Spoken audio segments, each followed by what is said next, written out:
In this video, I'll be showing you my updated route for farming gold in Karazhan in Wrath Classic. I'm making this video because Blizzard recently did a hotfix to increase dungeon lockouts from 5 to 10 per hour. This means that all gold farms, including Karazhan, can now be optimized for 6 minutes instead of 12 minutes. This actually has some pretty big implications for farms such as Karazhan, where the mob density is very high and close to the entrance. It's also really renewed my love for tinkering with these old dungeon farms to try and squeeze as much value as possible out of them. Remember, if you want to check out my gear, spec, or glyphs at any time, make sure to check out the description below where I'll include a link to my 80 upgrades page and it'll show you everything on my character sheet. Let's get started with the run. Before we get to the first pull here, just know that while our lockouts have increased, there's really not a lot of room to be unique when it comes to farming Karazhan. I was experimenting with some crazier pulls in different areas and mobs, but I really just ended up settling for a very basic run including the usual mobs. It's quick and easy and it doesn't require a ton of concentration to pull off. Feel free to experiment with your own versions to try and get even more value in each run. Increase your pull size, try pulling different mobs,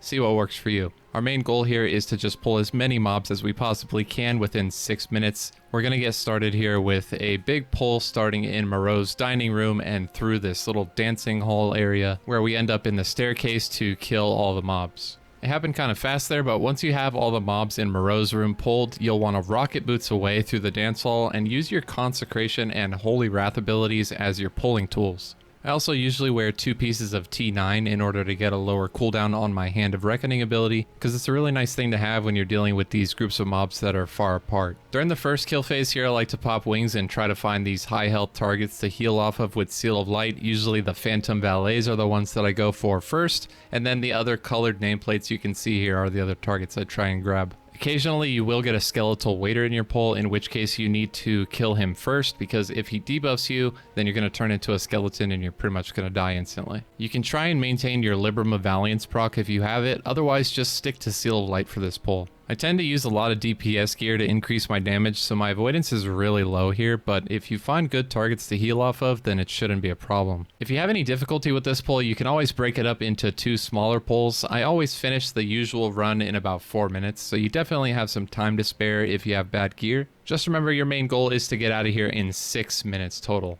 This next pull is a lot smaller and a lot easier. We're going to pull the mobs in this loft area and then 2 of the skeletal ushers into the hallway leading to Opera. The skeletal ushers do a frost tomb, so you should always have frost resist aura on when you fight them, and I never try to pull more than 2 at a time since the frost tomb does stun you and can easily cause you to die. If you get lucky, you'll never get frost tombed. If you're unlucky, then you'll get frost tombed over and over. So it's best to just engage 2 at a time and kill them as quickly as possible anytime you have them in a pull. This is also a good time to mention that if you ever get the curse of past burdens from the Spectral Servant, remove it using Blessing of Freedom. To help myself, I created a very quick, simple weak aura that plays a noise to alert me anytime the curse is on me so I can react quickly and get it off. This curse is actually a really huge reduction to your damage and healing output, so I recommend you also take 2 minutes to make a weak aura to remind you to freedom it. I'm an old grandpa and my weak auras play the game for me, so I had to make one. If you're a god gamer and you can just look at your debuff list, then that works too. We've got our second pull dead and we're less than 3 minutes into the run and we only have 1 room left. I'm gonna have some extra time at the end of the run to kind of pull some additional mobs, which you will see me do. However, the mobs you pull and the area you go are entirely up to you. In the third pull, I add a little bonus in. Thanks to Blizzard's insane teleport mechanics, you can actually throw a grenade up to the balcony above to get a few extra mobs. There is a patrol that goes back and forth on the balcony that you can grab if you wait until it gets to one of the stationary packs and then you throw the grenade. It's not much, but it is honest work. I recommend you actually throw the grenade before you grab the big group of mobs in the middle, unlike what I did here, because it does have a cast time during which you won't be able to avoid any attacks, and that can be kind of dangerous when you have all these mobs. Just like before, kill the skeletal usher first and then go ahead and just kill the rest of the mobs. My gold tracker at the bottom of the screen is currently set up to display vendor prices only, as one of the most common questions I get when I post videos like this is how much raw gold do I pick up?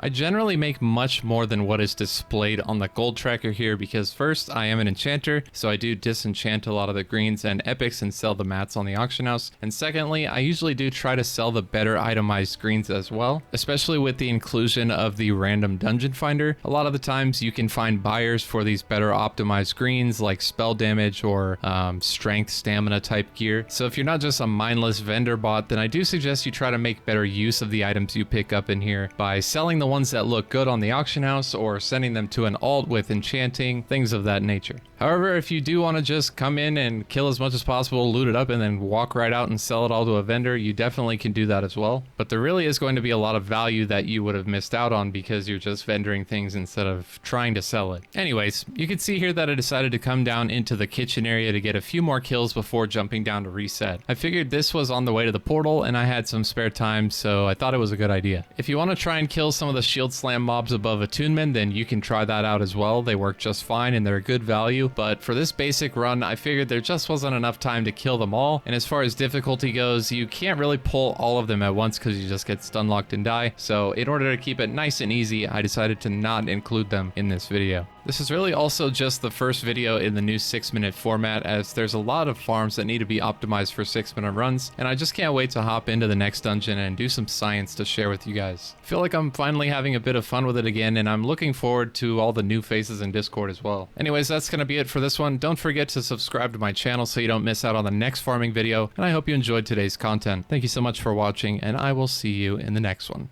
Peace.